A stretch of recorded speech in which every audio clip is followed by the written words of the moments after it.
talk about political theater. I mean, playing games with people's lives, like with their lives.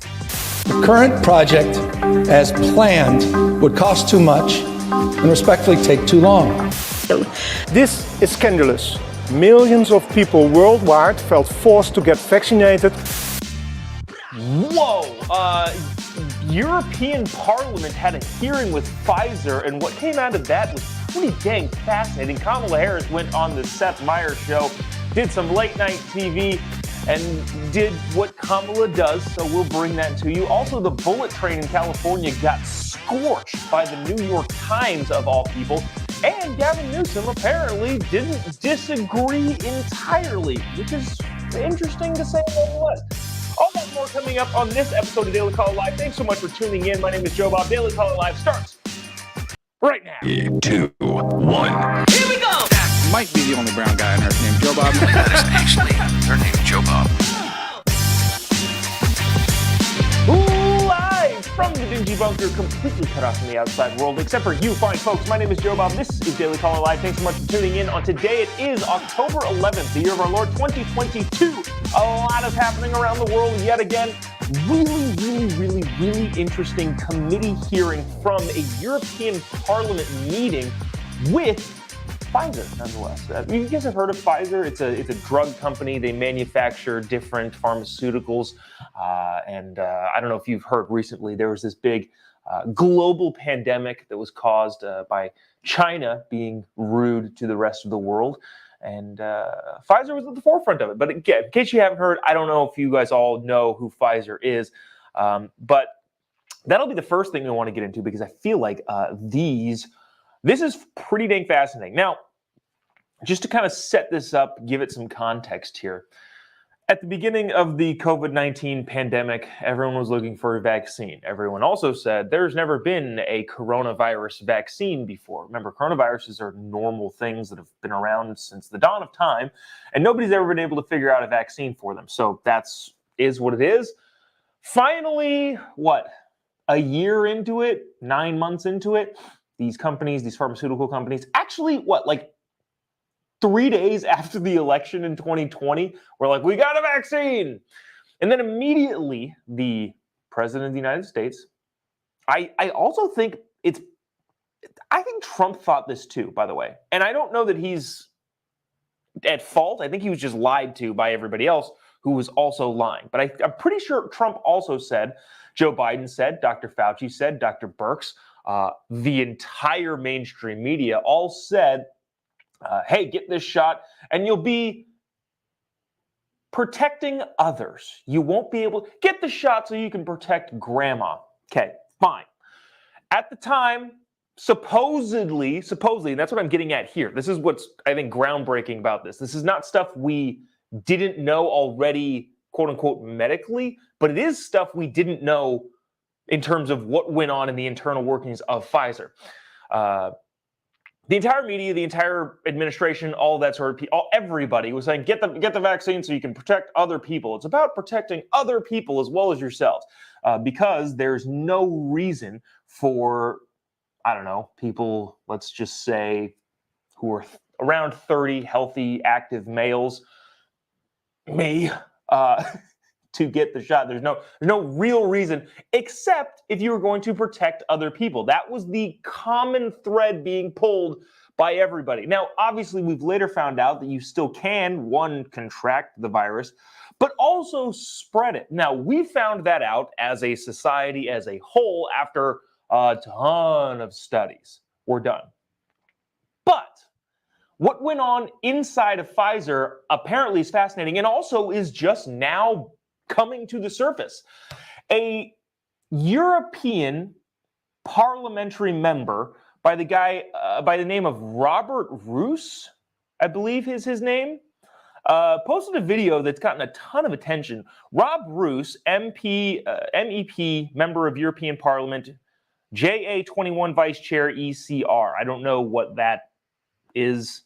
I am not a big European parliamentary systems guy, but his Twitter bio says, fear is a poor basis for decision making. I don't disagree with him there.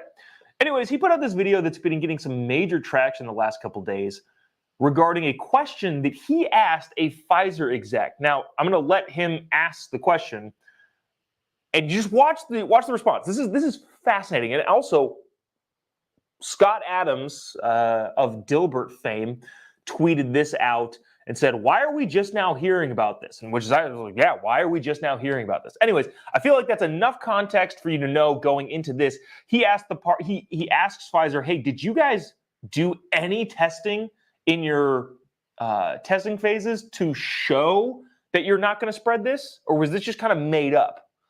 Watch this clip. Also, by the way, if you haven't already, would really appreciate you clicking the like button or the little very, very angry button, especially on Facebook, or the little share button and the little share button, or let us know in the comment section what you think. Because, again, we all knew this, except for we didn't know what was happening inside of Pfizer and what they knew when they knew it, while Dr. Fauci and everybody was going around saying, oh, this will protect other people.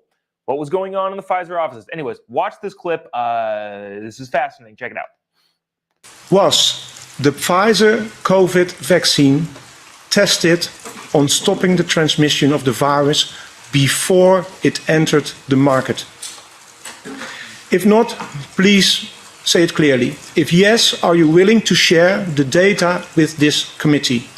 And I really want a straight answer, yes or no, and I'm looking forward to it. Thank you very much. Regarding the question around, did we know about stopping immunisation before it's entered the market? No. We had to really move at the speed of science to really understand what is taking place in the market. This is scandalous. Millions of people worldwide felt forced to get vaccinated because of the myth that you do it for others. Now this turned out to be a cheap lie. So here's the question that now everybody's asking. Look, okay, again, just to be clear, we all knew this, but we knew it several months, even years later, right? So timeline here, the jab gets introduced, the high-level people get it end of 2020, early 2021. Then March, April, it becomes available to pretty much everybody. And through that entire period, the whole narrative was get it for other people. If you get it, you won't get COVID-19 and you won't spread COVID-19. Those were the two things that constantly were in the mouths of your Dr. Fauci's, even, again, your Dr. Birx's, all of the mainstream media, literally all of the mainstream media, Jen Psaki, Joe Biden, Kamala Harris, Nancy Pelosi, everybody was saying you won't get it and you won't spread it. Now, obviously, in the last year, so later 2021, early 2022, we started seeing all of these studies come out saying, oh, wait, by the way, you still can get it. These breakthrough cases aren't so breakthrough. They're just normal. And you can still spread it. We all knew that. But during Pfizer's initial testing all the way through mid-2020, so August, September, even October of 2020, when they're running testing, they are not, according to this Pfizer executive, they are not testing whether or not you can spread it. Okay? Does that make sense? What they just admitted there was that Pfizer was not testing whether or not you can still spread the disease after getting the shot. So then the question is, why was Dr. Fauci, Joe Biden, Kamala Harris, Nancy Pelosi, the entire mainstream media, everybody in the COVID media bubble world saying that was going to, what basis were they going on? And also, when they were saying that sort of stuff, when Fauci was out there saying, and Joe Biden was saying, and Kamala Harris was saying, you can't spread it, why was Pfizer silent? There's obviously two parties to blame here. The party of the mainstream media, the jab enthusiasts, which I see a lot of you comments on here saying that jab culture is a disease, which, seems like that would be the case. And again, I know I've reiterated this a number of times. I'm not giving you medical advice. I'm not saying you should or shouldn't take it. I'm just telling you what is. But curious, on the fault of the media and Fauci side, Why did they start saying that? Was that just another quote unquote little lie in order to get people to quote unquote do the right thing? Because remember, Dr. Fauci is known for that, and it's admitted to doing so. Remember the whole mask situation? You don't need masks. Well, I really lied to the American people because I didn't want them buying up the masks for the hospitals. You don't get to do that, dude. You don't get to do that. And also, it cheapens your ability to convince people of other things if you just lie to them consistently and say, well, I did it for your sake. That doesn't help. Dr. Fauci had a big track record of that. So where did they get that? Was it just a quote unquote lie to hope to get people to get the shot? I don't know. And also on the fault of Pfizer and your big pharmaceutical companies. And we haven't heard, I don't think we've heard from Moderna, from Johnson & Johnson, from AstraZeneca, from any of the other vaccine makers. What did they know when they knew it? Because at this point, it seems that in around November, December of 2020, January, February of 2021, all those 4 to 6 to 8 months that, again, your mainstream media, your Faucis, your Bidens, your Harrises, were all saying, get the jab, it'll protect others. Why did nobody from the Pfizer pharmaceutical company say, hey, yeah, we didn't test that. I don't know why you're saying that. And also, at what point does Pfizer say something? Like, what if Dr. Fauci, and I understand that this is probably an extreme example, what if Dr. Fauci said, get the Pfizer vaccine and you will be able to fly. No encumbrance whatsoever. You will be able to fly as a human being. If he went out and said that, does Pfizer go, yeah, hey, this is not true? Or do they just stay silent and let Dr. Fauci continue being their marketing sales team for people taking the vaccine? I don't know. But what did they know and when did they know it? And who chose to not say anything? I mean, seriously, even like a month after Dr. Fauci was out there saying it'll protect others, Pfizer could have put a press release out saying, just FYI, we did not test for this. Why is it that 2.5 years later, now let's be fair here, when the actual thing came out, so like 2 years later, a year and a half at least, is it finally some British parliamentary member? Oh, he's not British.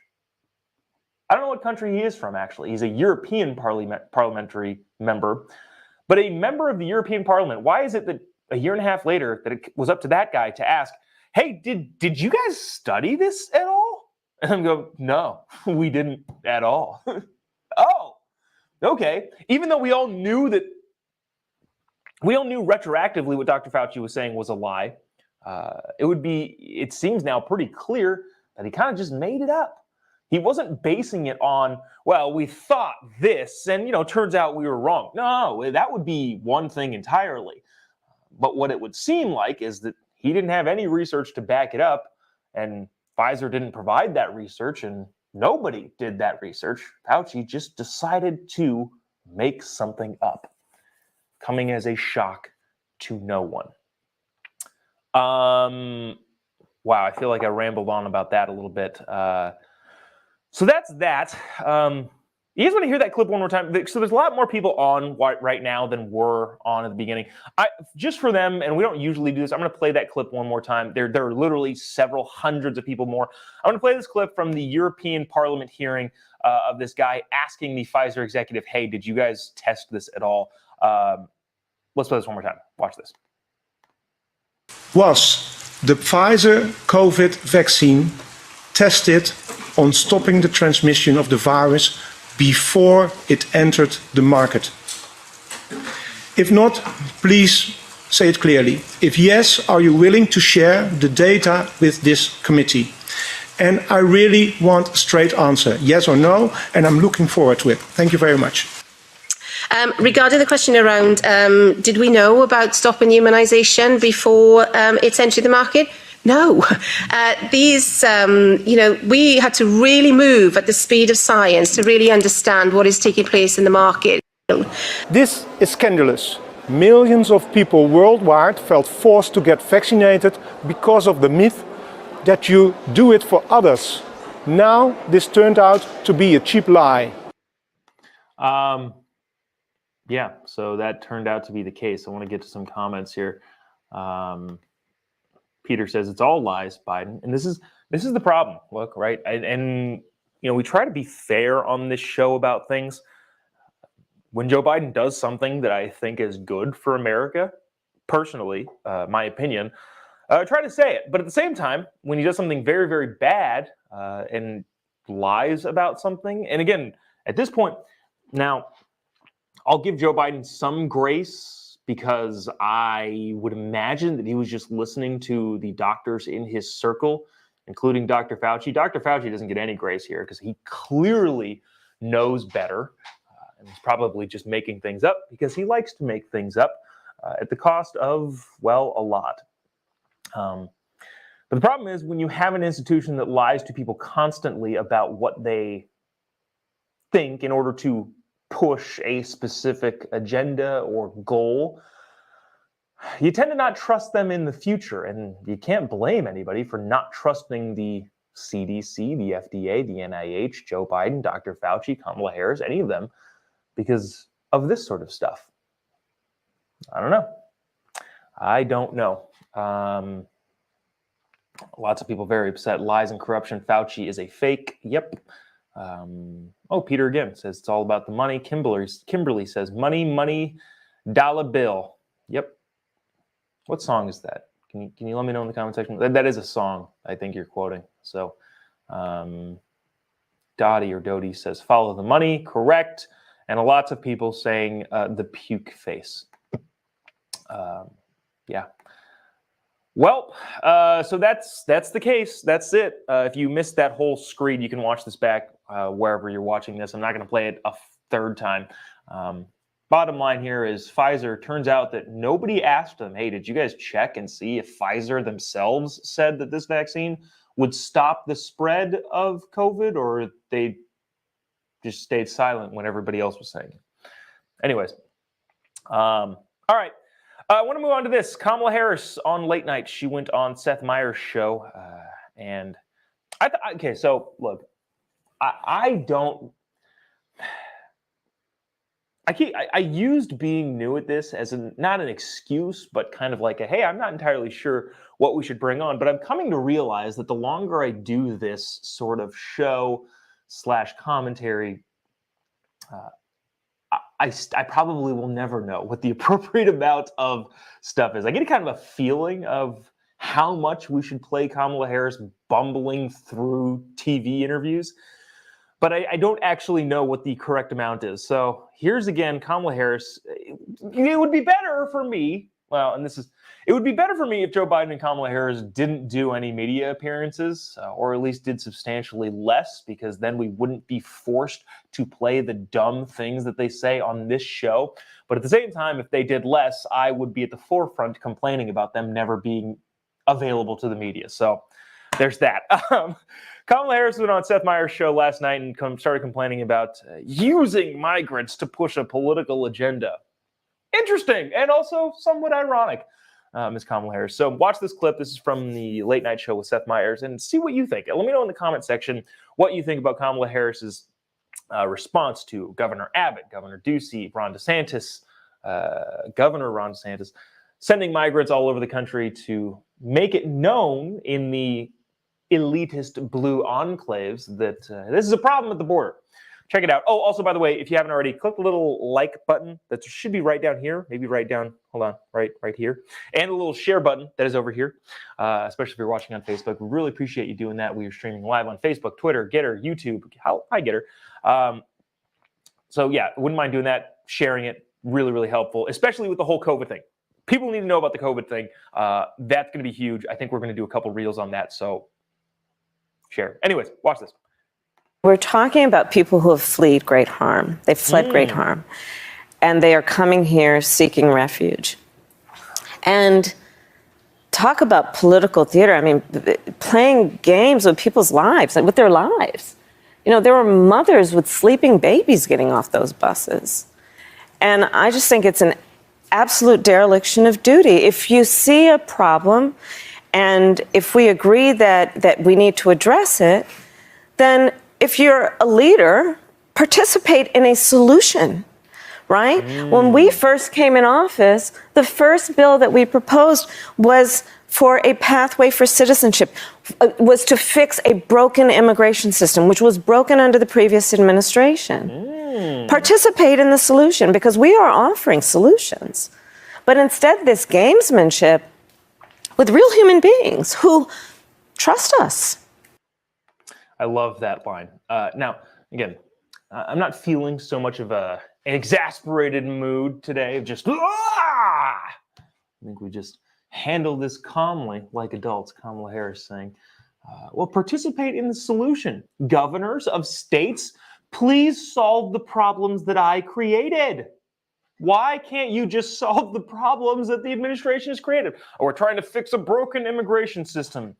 Yeah, that's fine. That's not what's going on at the southern border at all. You want to talk about broken immigration system? Fine. Go get together with Congress, people on both sides of the aisle, figure out how many people we should let in every single year on an immigration system. Not hard to do. Very, very easy to do. I guarantee you, if I sat in a room, let's pick somebody in Amy Klobuchar, for example. She's pretty woke sometimes, but senator from Minnesota or Michigan, one of those M states, Democrat, but somewhat reasonable, right? If I sat in a room with her, I get, I don't know, a couple days, figure out the whole thing. Not a hard thing to do.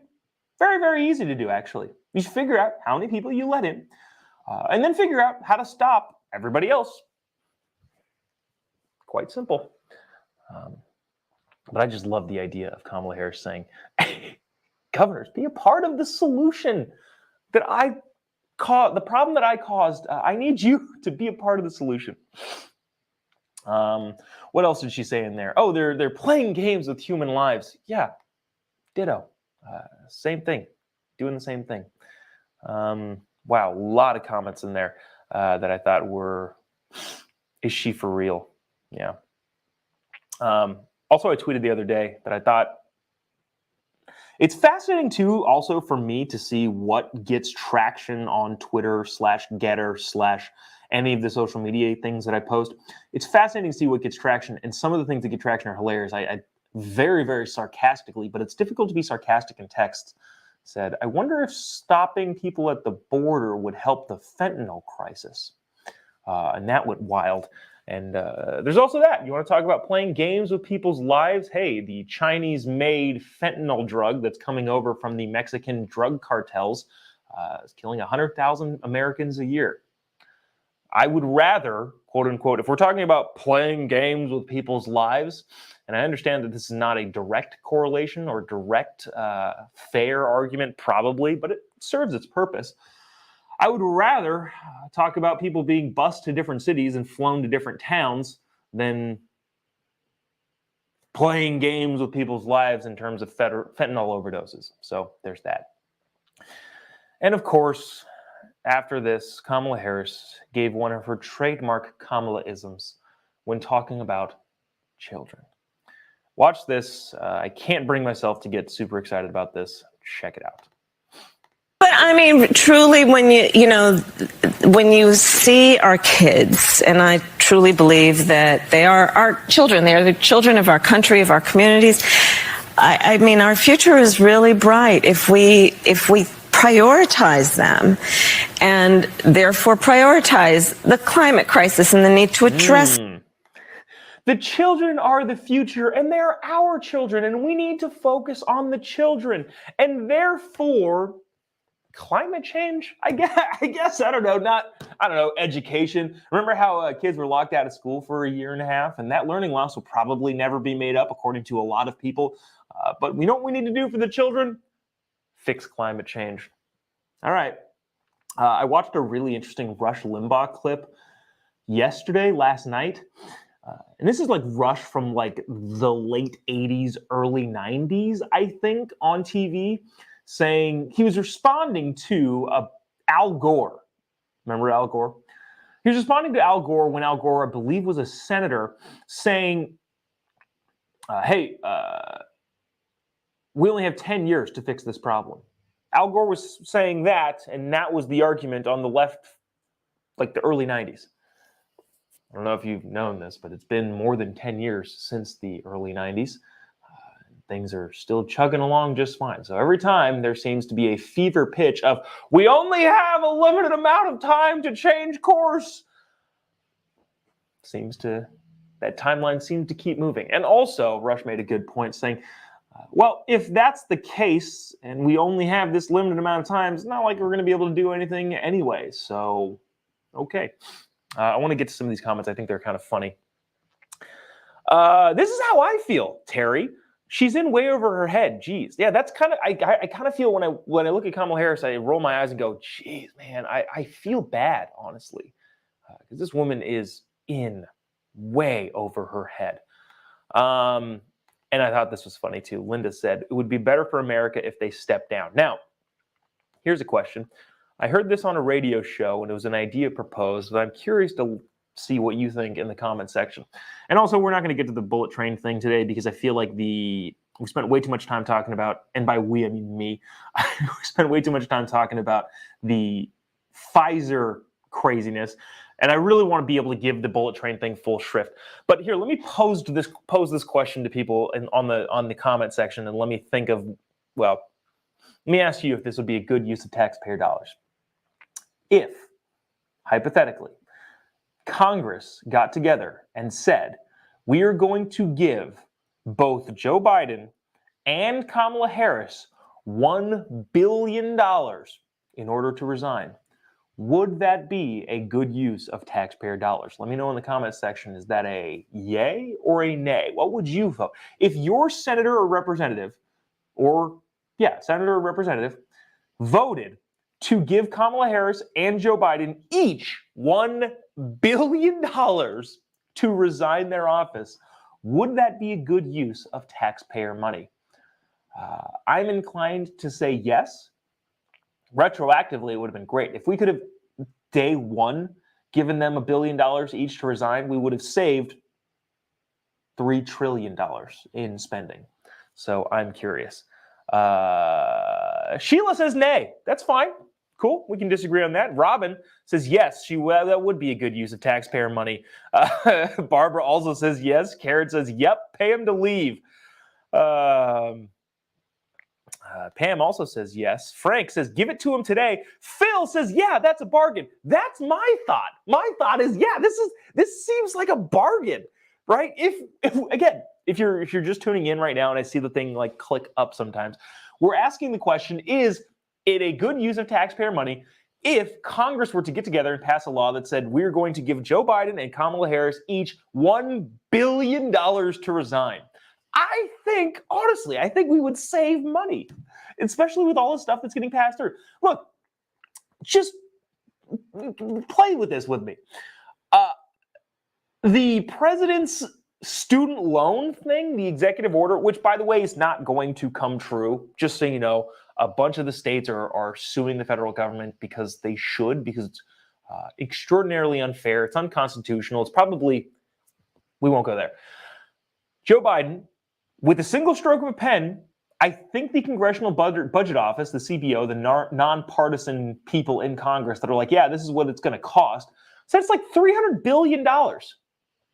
If it were to go through. It's not going to, but let's just say hypothetically it goes through. Instead of that, if we gave Joe Biden $1 billion, we'd save $300 billion.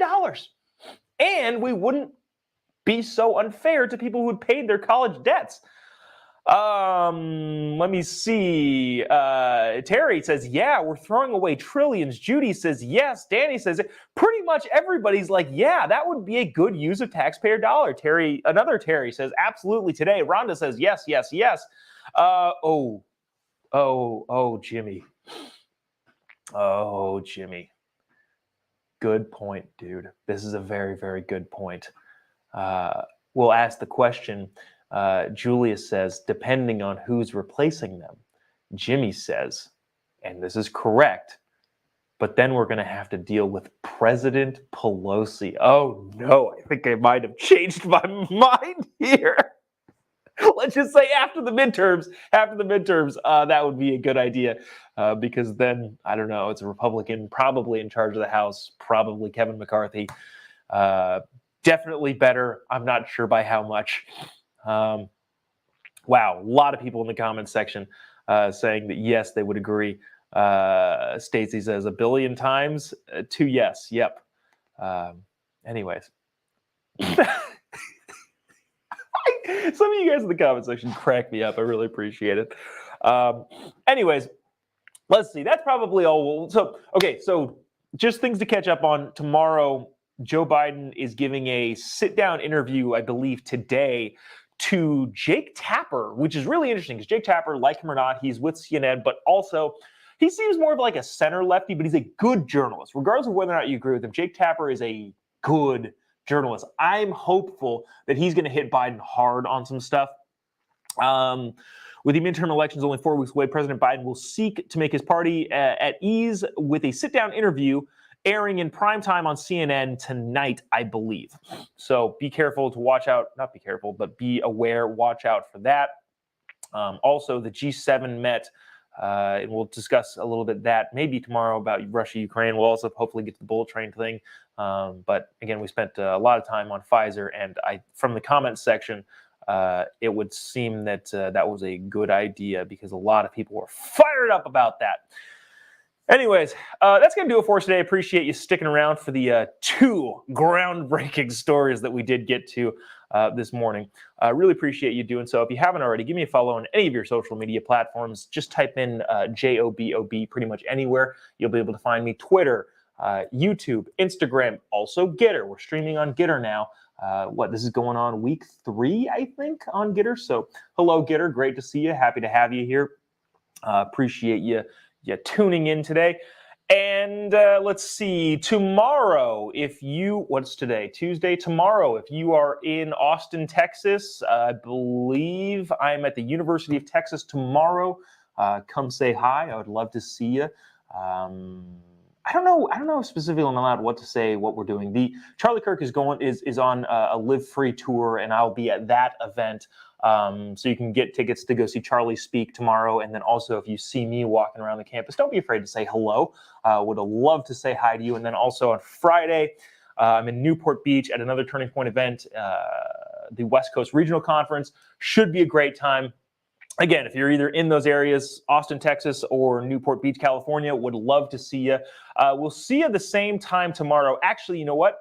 No, we'll broadcast at the same time. It might not be live, but it'll be like live-ish, live adjacent, live like an hour earlier because I got to catch a plane to Austin tomorrow. So regardless, we'll see you same time, same place, mañana. God bless America.